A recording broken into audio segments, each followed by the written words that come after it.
Hello everyone, welcome back to SS Classes. My name is Shaista Parveen and you are watching SS Classes. So my all dear student, today I will discuss the Physics Class 8 ICSE Board chapter number 1, which is the matter. In this video we learn about also matter and how to matter component, and in this lesson we learn about atoms and molecules and subatomic particles like proton, neutron, electron, state of matter, solid, liquid and gas, change of state of matter, explanation of change of state matter on this basis of kinetic theory, evaporation, application of evaporation by molecular matter. So this all topic we learn about this chapter. Okay so आज हम लोग कुछ topic को इसमें discuss करेंगे and then topic को इसकी part wise हम लोग डिस्कस करते जाएंगे.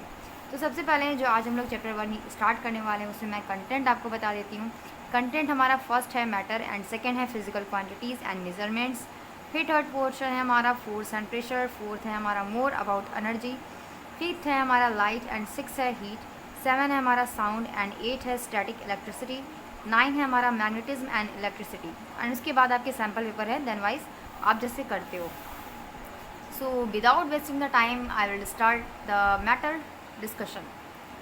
सो आप लोग को मैं क्लास 8 के क्लास 7 क्लास 6 हर जगह मैंने आपको मैटर बना मतलब पढ़ा दिया है. और फिर से आप लोग का क्लास 8 में जो है इनफैक्ट तो क्लास 8 में केमिस्ट्री का जो फर्स्ट चैप्टर है वो भी है matter and its composition. Matter के बारे में आप लोग को अच्छे से इन्फॉर्मेशन हो चुकी है. फिर भी मैं एक बार आपको बता देती हूँ कि मैटर को हम लोग डिफाइन करते हैं कैसे एज एनीथिंग, कोई भी थिंग ऐसी थिंग जो ऑक्यूपाई करती है स्पेस को, जिसका अपना कोई मास होता है, that can be perceived by our senses, जिसको अपने सेंसेस से महसूस कर सकें, उसे हम बोलते हैं दैट्स कॉल्ड मैटर. मैटर जो होता है वो क्लासिफाइड होता है as living and non living. Living thing में भी और नॉन लिविंग थिंग में भी. आप लोग मेरे हाथ पे मत जाइएगा, इस पर इंक लग गई है इसलिए इतना गंदा दिख रहा है. ठीक है. So it is made up of small particles, molecule, atom और आयन. ठीक है. तो ये छोटे छोटे मॉलिक्यूल एंड एटम्स पार्टिकल से मिलकर बना होता है जिसे हम लोग मॉलिक्यूल, एटम और आयन कहते हैं. हमने केमिस्ट्री में क्या पढ़ा था कि भाई मैटर होता है और मैटर हर वो चीज़ होती है जो ऑक्यूपाई करती है स्पेस को, जिसका अपना एक वजन होता है, जिसका अपना एक मास होता है और जिसको हम लोग परसीव कर सकते हैं अपने सेंसेस से.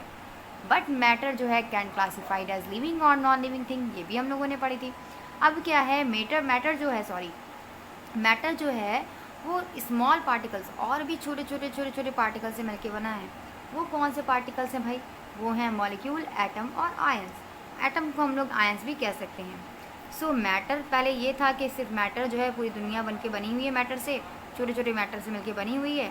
अब ये पता चला बाद में साइंटिस्ट ने बताया कि मैटर से भी छोटे होते हैं कुछ पार्टिकल्स जिनको हम लोग मॉलिक्यूल और एटम के नाम से जान लेते हैं. तो अब ये एटम क्या होते हैं? तो देखिए, एटम जो होते हैं वो स्मॉलेस्ट यूनिट होते हैं मैटर की, जिसको हम लोग डिविजिबल कर सकते हैं 3 सब एटॉमिक पार्टिकल्स में. ठीक है. अब दूसरे साइंटिस्ट जो आए थे उन्होंने बताया था भाई कि एटम जो है वो स्मॉलेस्ट यूनिट है मैटर की और इसको हम लोग डिविजिबल कर सकते हैं 3 सब एटॉमिक पार्टिकल्स में. मतलब एटम से भी छोटे पार्टिकल्स होते हैं, एटम के अंदर भी कुछ पार्टिकल्स होते हैं, सब एटॉमिक पार्टिकल्स होते हैं. वो कौन कौन से होते हैं भाई? वो होते हैं इलेक्ट्रॉन, प्रोटॉन एंड न्यूट्रॉन. ठीक है. ये 3 चीज़ें आपको याद कर लेनी है. एटम जो होता है वो स्मॉल यूनिट है मैटर की और इसको हम लोग डिविजिबल कर सकते हैं 3 सब एटॉमिक पार्टिकल्स में, that is called electron, proton and neutron.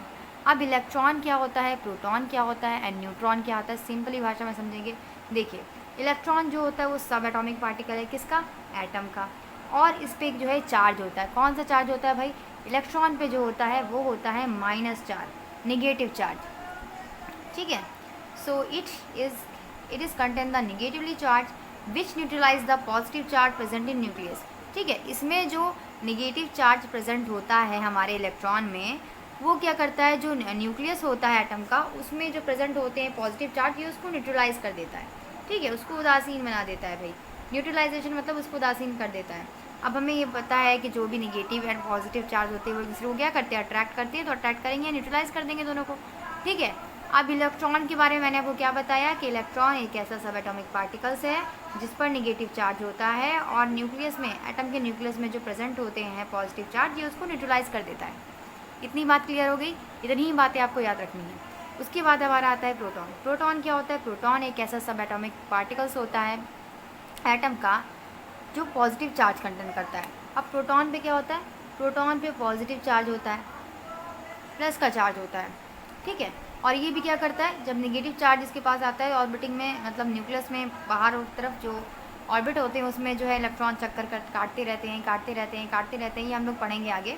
तो क्या होता है कि न्यूट्रलाइज कर देते हैं नेगेटिव चार्ज को। सो ये जो चार्ज होते हैं प्रोटॉन एंड इलेक्ट्रॉन दोनों ही अप्रॉक्सीमेटली सेम होते हैं, इसीलिए एक दूसरे को न्यूट्रलाइज कर देते हैं। मतलब जितना जो है इलेक्ट्रॉनों की संख्या होगी उतनी ही प्रोटॉनों की संख्या होगी, ठीक है। जितने इलेक्ट्रॉन की संख्या होगी हमारे किसी एटम में उतनी ही प्रोटॉन की संख्या होगी। The charge on proton and electron is approximately same होंगे, जो कि न्यूट्रलाइज करेंगे एक दूसरे को एंड एटम को भी क्या कर देंगे, ये न्यूट्रल कर देंगे, ठीक है।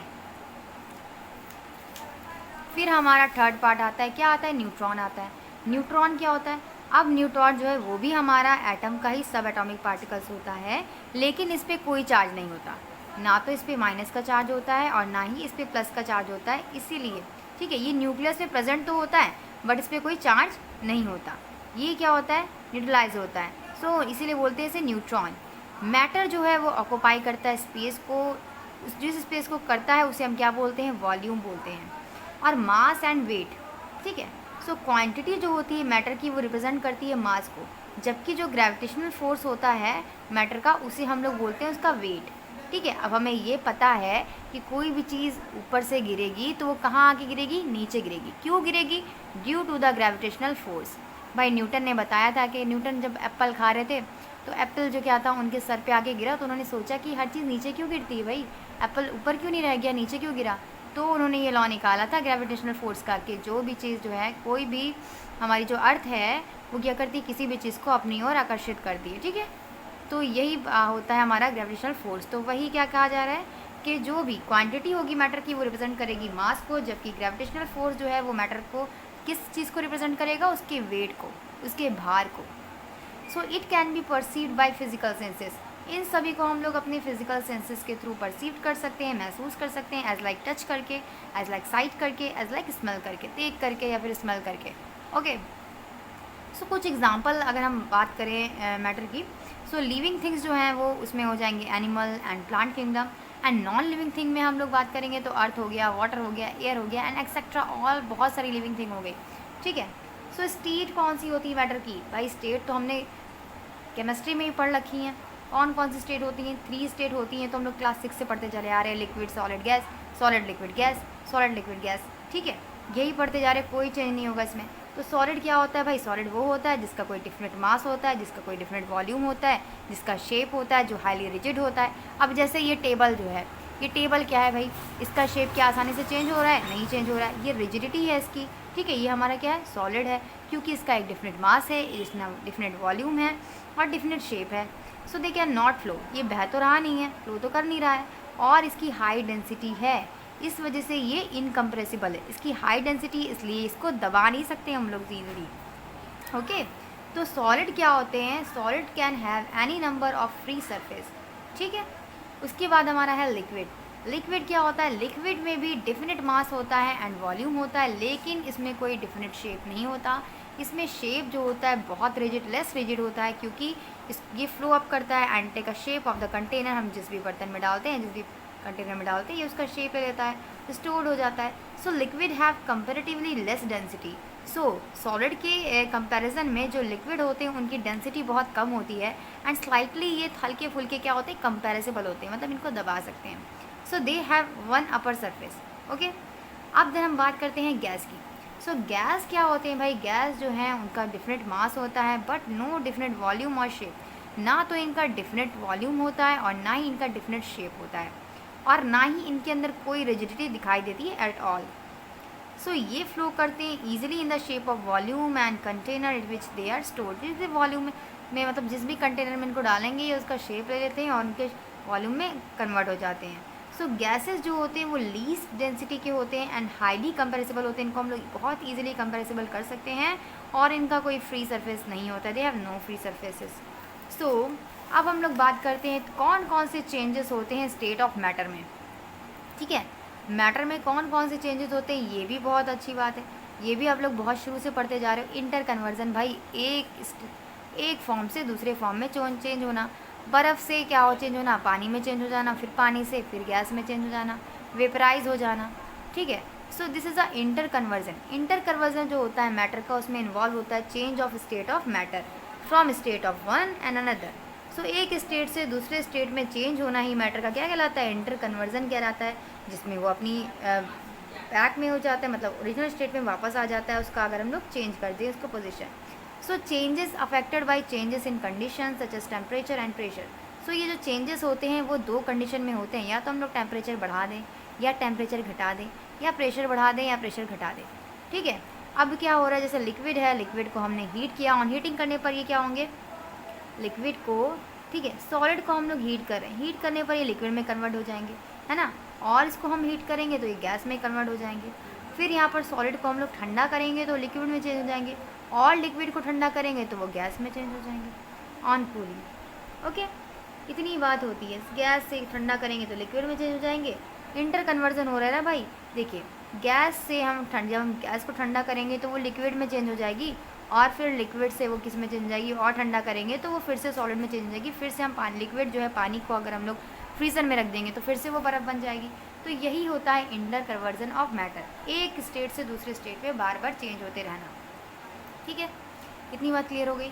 अब क्या था, काइनेटिक थ्योरी ऑफ मैटर। कौन सी theory, kinetic of theory of matter क्या है भाई, यही है काइनेटिक ऑफ थ्योरी मैटर, कि हम लोग क्या है, मैटर को हम लोग क्या है, ना तो बना सकते हैं और ना ही बिगाड़ सकते हैं, ना तो हम लोग उसको मेक कर सकते हैं ना ही डिस्ट्रॉय कर सकते हैं, बस क्या कर सकते हैं हम लोग, एक फॉर्म से दूसरे फॉर्म में उसको बदल सकते हैं। So according to the kinetic theory, kinetic theory जो होती है मैटर की, वो ऑल द मैटर इसमें स्टेट कहते हैं कंपोज्ड ऑफ स्मॉल पार्टिकल। हमारी जो काइनेटिक थ्योरी है मैटर की, वो कहती है कि जितने भी हमारे मैटर हैं वो सारे बने हुए हैं बहुत छोटे छोटे स्मॉल पार्टिकल से, जिसे हम बोलते हैं मॉलिक्यूल, एटम एंड आयन। सो ये पार्टिकल्स जो होते हैं वो अरेंज होते हैं एक वे में, एक मैनर में, एक स्पेस में जहाँ पर गैप्स होता है बिटवीन देम। ये पार्टिकल्स जो होते हैं वो अट्रैक्ट करते हैं एक दूसरे को एक फोर्स के साथ, जिसे हम लोग बोलते हैं inter particles force of attraction. ये फोर्स जो होता है अट्रैक्शन डिक्रीज़ होता है और इंक्रीज़ भी होता है इन वाइस वर्सा। अब ये कब डिक्रीज़ होता है, कब इंक्रीज़ होता है, तो काइनेटिक एनर्जी जो होती है वो पॉसेस्ड होती है बाय पार्टिकल ऑफ मैटर। ठीक है, मैटर की पार्टिकल से ही बनती है भाई। काइनेटिक एनर्जी क्या होती है, the particles are in continuous random motion and possess kinetic energy. जब कोई पार्टिकल्स जो होते हैं, ठीक है, वो सॉलिड के हो चाहे लिक्विड के हो चाहे गैसेस हो, रैंडमली अगर कंटिन्यूअसली वो क्या होते हैं, रैंडमली मोशन करेंगे, इधर उधर मूवमेंट करेंगे, तो क्या बन जाती है, वो काइनेटिक एनर्जी के फॉर्मेशन में आ जाते हैं। ठीक है, अब ये काइनेटिक एनर्जी जो होती है पार्टिकल्स की, वो इंक्रीज़ कर देती है application of heat, thermal energy, and particles जो होते हैं वो मूव करने लगते हैं रैंडमली। जैसे हम लोग पानी को बॉयल करते हैं, पानी को बॉयल करते हैं तो क्या होता है, वाटर के जो मॉलिक्यूल होते हैं वो रैंडमली इंटरकनेक्शन करने लगते हैं, मतलब इधर से उधर मूव करने लगते हैं, उनमें रैंडमली मोशन होता है, that is called kinetic energy. अब हम बात करते हैं पोटेंशियल एनर्जी की। पोटेंशियल एनर्जी क्या होती है भाई, पोटेंशियल एनर्जी तो हम लोगों ने एनर्जी चैप्टर में पढ़ी है। ठीक है, सो पार्टिकल ऐसे जिसमें इंटरेक्ट होता है process potential energy also according to kinetic theory. Kinetic theory के अनुसार क्या होता है, जो matter, solid, liquid and gas जो भी होते हैं वो एक्सप्लेन्ड होते हैं नीचे दिए गए कैटेगरी के अनुसार। सबसे पहली बात करते हैं सॉलिड की। सॉलिड के जो पार्टिकल्स होते हैं बहुत क्लोजली पैक्ड होते हैं और वाइब्रेट होते हैं किसी पोजीशन में, ओनली मीन पोजीशन। हैंस जब सॉलिड जो होते हैं do not flow, are rigid and have definite shape, volume, inter particles and inner particle space which has also known as intermolecular space. इनके मॉलिक्यूल के बीच का जो जगह होता है, खाली जगह, उसके हम बोलते हैं intermolecular space. Force of attraction जो होता है पार्टिकल्स में मैक्सिमम होता है क्योंकि इनमें गैप बहुत कम होता है। देखिए आप देख रहे हैं ना, ये जो सॉलिड के पार्टिकल्स हैं वो क्या है, intermolecular force of attraction solid में क्या है, यहाँ पर अट्रैक्शन फोर्स जो है वो ज़्यादा है बिकॉज अब यहाँ पर इंटरमॉलिक्यूलर स्पेस बहुत कम है। सो काइनेटिक एनर्जी जो होती है वो पॉसेस्ड होती है पार्टिकल्स के रैंडमली मोशन से। तो सॉलिड के मॉलिक्यूल में ये सबसे कम होगी क्योंकि यहाँ पर तो कोई पार्टिकल्स मूव नहीं कर रहा है, क्योंकि यहाँ पे मूवमेंट बहुत कम है, क्योंकि यहाँ पर क्या है, इंटरसेलुलर स्पेस बहुत कम है। ठीक है, अब बात करते हैं लिक्विड की। लिक्विड के जो पार्टिकल्स होते हैं उनमें लेस कम्पैक्ट होता है comparative to the solid, and molecules जो होते हैं वो फ्रीली मूव करते रहते हैं लिक्विड में, but do not leave the liquid. ठीक है, बट वो बाहर नहीं चले जाते लिक्विड से। सो लिक्विड जो होते हैं वो फ्लो कर सकते हैं ईजिली, एंड इनका डिफरेंट वॉल्यूम होता है, एंड ये लेस रिजिड होते हैं। सो इनके molecular space between particles is slightly more the solid. इनका जो इनर मॉलिक्यूलर स्पेस होता है वो ज़्यादा होता है, slightly the more than solid, solid से ज़्यादा होता है थोड़ा। ठीक है, अब यहाँ पर क्या है भाई, दो मॉलिक्यूल के बीच की खाली जगह ज़्यादा दिखाई दे रही है, इसका मतलब यहाँ पर काइनेटिक एनर्जी भी ज़्यादा काम करेगी, यहाँ भी रैंडमली काम करेगी भाई, है ना। तो देखिए inter molecular force of attraction जो होता है यहाँ पर कम हो जाएगा comparative to solid, and energy जो पॉसेस्ड होगी पार्टिकल्स की लिक्विड में व्हेन रैंडमली कॉन्टिन्यूस मोशन के थ्रू, वो काइनेटिक एनर्जी मॉलिक्यूल के लिक्विड की लार्ज होगी। ठीक है, किससे लार्ज होगी भाई? सॉलिड से लार्ज होगी, क्योंकि सॉलिड में तो बिल्कुल जगह नहीं थी दो मॉलिक्यूल के बीच के, यहाँ पे जगह थी। यहाँ पर मॉलिक्यूल जो है रैंडमली मूवमेंट कर सकते हैं, तो यहाँ पर काइनेटिक एनर्जी भी ज़्यादा होगी। अब हम बात करें गैस की, तो गैस के पार्टिकल्स जो होते हैं वो शो करते हैं मिनिमम कंपेस्टेंट। ठीक है, पार्टिकल्स फ्रीली मूव करते हैं आनी डायरेक्शन, किसी भी डायरेक्शन में इधर से उधर मूवमेंट करते रहते हैं, इसीलिए इनके बीच काफ़ी जगह हो जाती है। और गैसेस का कोई डिफिनिट शेप नहीं होता और ना ही कोई वॉल्यूम होता है, ये फ्लो करते हैं ईजिली और ये ईजिली कंपेरेसिबल भी होते हैं। सो इंटरमॉलिक्यूलर स्पेस जो होता है पार्टिकल के बीच बहुत लार्ज होता है। इसी वजह से जो होता है other hand intermolecular force of attraction जो होता है वो निगेजिबल, बहुत ना के बराबर होता है। तो एनर्जी यहाँ पर जो मैटर की होती है काइनेटिक एनर्जी, वो सबसे ज़्यादा होती है, क्योंकि सबसे ज़्यादा रैंडमली मोशन जो है वो गैसेस में होता है। तो इतना आपको पता चल गया कि काइनेटिक एनर्जी क्या होती है, काइनेटिक थ्योरी ऑफ मैटर क्या है और ये कब किस में ज़्यादा होती है।